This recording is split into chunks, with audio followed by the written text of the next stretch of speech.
Good evening, everyone. It's Melanie from Shuswap Food Action Society up here at the Shuswap Teaching Garden, and I want to take you on a tour because it's been so long up here at this garden. So let's turn things around here so you can see just how beautiful it is up here. Want to let you know that we are going to be having a garden foundations class up here at the Teaching Garden on August the 24th, which is a Sunday. And we want to just, talk to people about how to maintain your soil when it comes to cover crops. What are they for? Which ones are great to use? When do we start thinking about planting garlic? And also going into the seeds of the Shuswap Seed Saving Garden. So this is a program here of Sue's. And just so you can see, we've got all these different kinds of crops that are being saved for seed.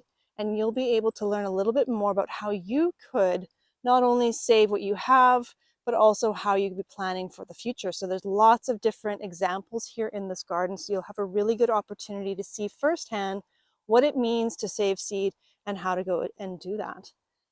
The Teaching Garden is doing some of the best that it's done. I mean, this has been an incredible year for gardens in general. Just the right amount of rain when we need it, not too hot so things aren't suffering. I mean, look at these amazing zucchini plants. We have patty pans, which is just like a scallopini squash. We have yellow and green zucchini. We also have our winter garden squash. Difference between summer and winter is just a harder skin, and there's different varieties meant for storage for the winter. But sometimes some of the winter squash can actually be eaten when it has a thinner skin. So all of those summer squash there, and we also have additional right here in this patch. So this was normally we let all of our winter squash cascade. We also have the beautiful garden here at the back, which is the permaculture display garden of El Marie's. Lots of different interesting plants, intermixed, pollinator plants, annuals, perennials, mixed with crops, and you can kind of see how everything grows together.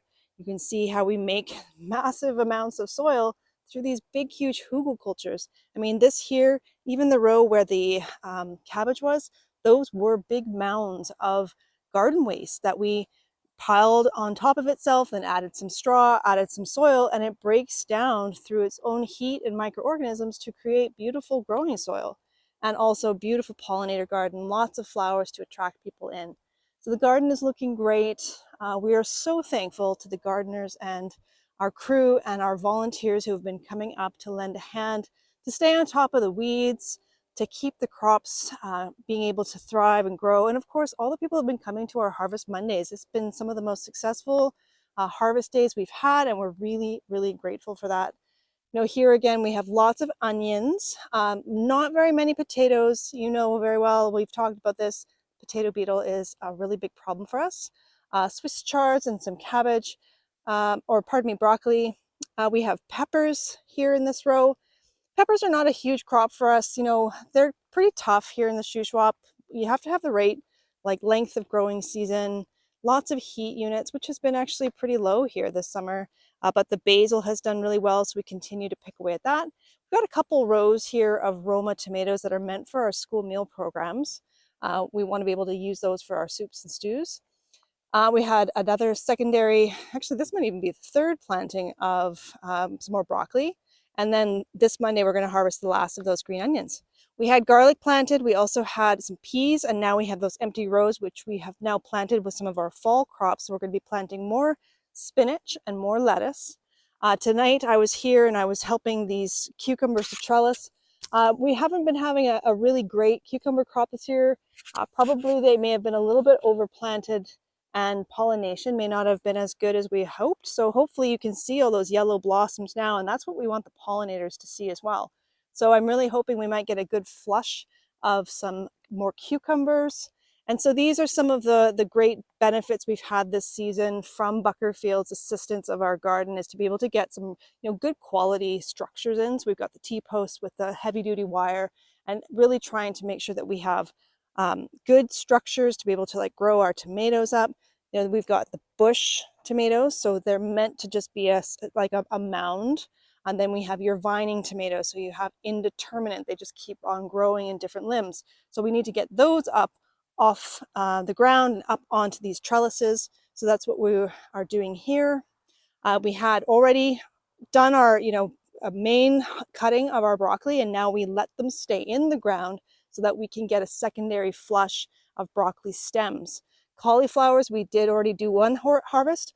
Cauliflower is not the same. They do not grow more. So once the cauliflower is done, you pull the whole plant out and you start again. Leeks is something that we grow a lot for the second harvest. It's just one of those more expensive crops. So we tend to grow a lot of those because it's a really great asset. Still waiting on our red cabbage to be able to actually form into some nice solid heads, but we have been growing the green cabbage here. We've been harvesting them, but you can see we also leave the plant in, and that's so that it can form some additional smaller heads of cabbage. So you can leave it in, and for the following season, if you were to leave it in the ground, it's possible then you'd be able to get some seed for next year. We have an interplanting. We're going to see how this goes with this cantaloupe and watermelon plants. This is going to be an experiment this year, so we'll see how things go. We have a little bit of kale. We've done, actually this has really filled in even since Monday. Always, getting it from the base, getting those leaves off, and then it's going to be continuing to grow from that crown. Some Swiss chard and also some celery. We've been told that the celery is a little bit tough, but yet very, very tasty. More green onions, really nice lettuce that's filling in here, and you can see even more leeks. The nice foliage here is parsnips, so that will be one of our late fall crops. If you've had parsnips before, you know that you typically see them around Thanksgiving. They actually taste their best when it gets colder, especially after a frost. We had peas here, and now we've actually planted some yellow beans. So this is going to become, I bet, I think we're going to need to do some additional trellising here and get some fencing up to help support those, because those are going to really, I think, take over. And then we had some kids actually with the immigration services come, and they actually planted some lettuce here, and that has come up quite well. Carrots, we're really struggling this year actually, and even in my own garden, with like voles and pocket gophers and things that like to eat things from underneath the ground, which is very frustrating. But we have a lot planted, so we have to share some and then hope to also get some. Lots of beans. This is one of those things that takes some of the most time, but you can see lots of new blossoms. So it is quite dense. It means that we have to really look, and it's like going on a safari for beans, but it's such a great crop, and the more you pick, the more it comes. Look at these beautiful lettuce. We are going to be actually growing these for the whole head, so we're asking that we don't be picking at the leaves. We're going to harvest it once it's full. Beautiful beet leaves. This bed itself is actually like done quite amazingly well, because you've got these beets in comparison to the other beets. I'm not entirely sure exactly what's different, maybe a different type, but they're really flourishing. Another planting of broccoli, more carrots. This one here, we actually was stripped of lettuce, now it's replanted with new lettuce, and we're back to where we started. So the garden is doing great. Here we are, beginning of August. It's been a lovely season. We've had lots of people actually able to pick some of the raspberries this year, which, a tendency, there's so many we don't usually get to it. So just a reminder, we're going to be teaching that class. We really encourage people to come and learn. This is a teaching garden. We want people to learn these skills, because growing good food, clean, naturally grown, without spraying, nourishing, lots of minerals in it. How do we do this? Well, we want to teach you how. And you can come up and just be in this beautiful space. We've got, the large area that kids can play, so you can come with your family. We really encourage that. It's a good place to just see the whole growth and expanse of plants. So if you're interested in planting things, whether it's echinacea, or how big does mint get, or what does goldenrod look like, it's a great place to see the examples so that you can plan your garden space as well. Come on and learn more. You can come and be a volunteer. We can always use a hand, keeping up with any weeding, just keeping this place looking absolutely fabulous. It takes many hands to make light work, so we would encourage you to come up, sign up to be a volunteer, and learn more on our website, shuswapfood.ca.